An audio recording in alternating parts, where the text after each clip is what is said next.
And we're live today. Welcome to Leadership Loading Podcasts, where we explore the skills and strategies needed to become an effective leader.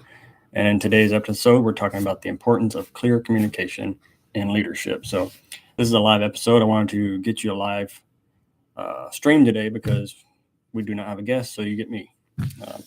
So obviously, effective communication is key, and making sure that your leadership style is conveying your message clearly, and that your vision and goals and expectations to your team to build trust and foster collaboration make you more productive. And so I kind of came across this as I was working on a presentation for a conference I'm presenting at. And I just wanted to kind of bring it up on this episode this week. So some of the tips you can use for improving your communication include setting clear and specific goals. So this is making sure that your team knows exactly what you're looking for.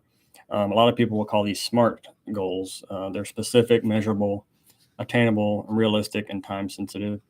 And so you can have specific goals are things that you're going to outline for your team and make sure that they know exactly what you're looking for.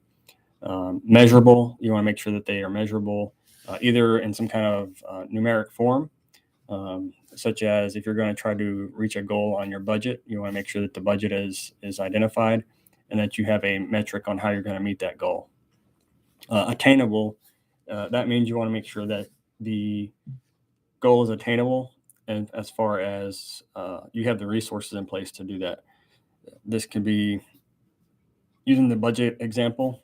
Maybe you don't have the right staffing, or you don't have the right tools for your staff to meet certain goals. And if you have to buy a tool, then that's going to cost money, right? So you're going to affect your budget in some way or another.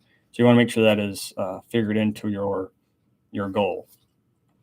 Realistic, you want to make sure that the goal is realistic and that you're not going to say you're going to cut your budget by 50% if you know you're going to have some kind of growth that year or some kind of issue that's going to come up and you have to go ahead and move that forward. So then you want it to be time sensitive. So you see this a lot in bigger companies where maybe the budgetary year is January to December. You want to make sure that you meet that goal by December. Or you could have a marketing goal of so many customers reached by this quarter. Do quarterly goals or monthly goals.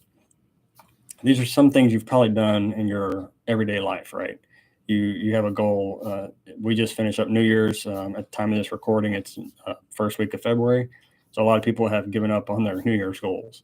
But a lot of people have continued on. And so you want to make sure that you're moving forward and going with that. So the next is actively listening to others, meaning giving your full attention and what they're saying, and you're engaging. So you don't want to be talking on your phone or texting on your phone while somebody's talking to you.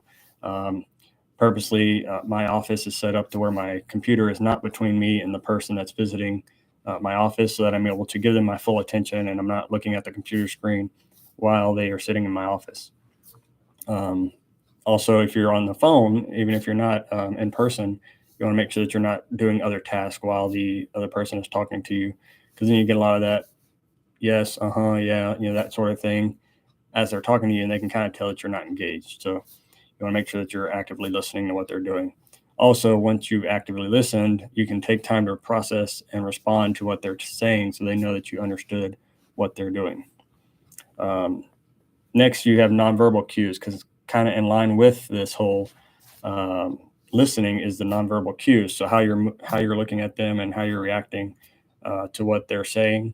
If you're rolling your eyes or if you're kind of looking away, they kind of know that you're not interested in what they're saying.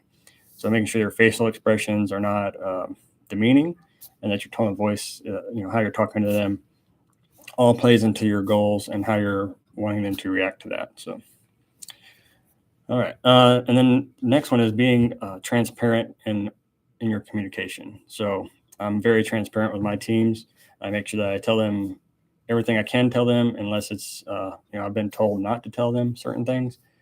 I tell them everything I can. I'm very transparent. I'll say, hey, we're not meeting this goal, or hey, this some other new metric came up and we're not going to be able to make that, or or hey, this is coming down the pipeline. Just be ready for it. So I, give that information to them, and then I take their feedback and then address the feedback. So if they have a concern with something that's going on, I make sure that I bring that up, and then I will either answer their question, or I will bring that up to my supervisor and try to close that out. So kind of in line with that, you want to be adaptive and responsive to the needs. So throughout the years, things are going to change. We saw that during COVID. A lot of people had to work from home, or they had to either change the way they're working in the environment, wearing masks and that sort of thing. Just being flexible and working with them on that. Here in Texas, we just had a big winter storm. And so I let a lot of my staff work remote that week just to, they don't need to get out. They don't need to get out. But also each individual is going to have different ways they communicate and the way they need things done. So you could have, one individual that's very receptive and one of them a go-getter, and you can tell them, hey, we want to accomplish A, B, and C, and D today, and it's going to get handled. There may be others that you have to say, okay, we're going to accomplish A, and we need to accomplish it by doing task 1, 2, 3. You may have to break it down for them.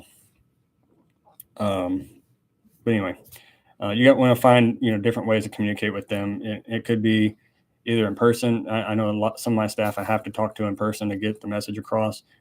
They just don't do well with email or text, and so I have to talk to them in person.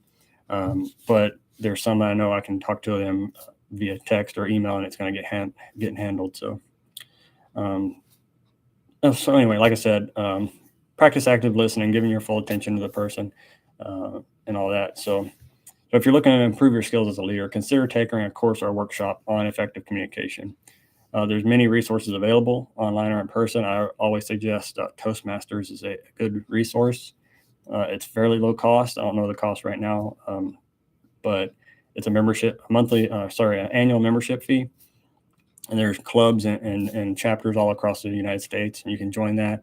They usually meet around lunchtime or after work, and you can practice your talking and your communication skills and doing different kind of presentations to the group and going forward from there. The second one is checking in with your team regularly. After COVID, we kind of got remote and everybody kind of worked in their own office and did virtual meetings. You want to make sure that you're checking in regularly. I make a point every morning to kind of round with my team and make sure that no one has any questions and we're kind of on the same page for the day. We have coffee together sometimes, or we'll have lunch together. And then also I set aside time either monthly or quarterly to actually sit down with each member and, kind of go over all this, what we've talked about, any questions they have, concerns, what's going on with the department, and going forward from there. So anyway, thank you for tuning in today. Hope you found it interesting, and like and subscribe, and we'll go forward from there. Have a good day.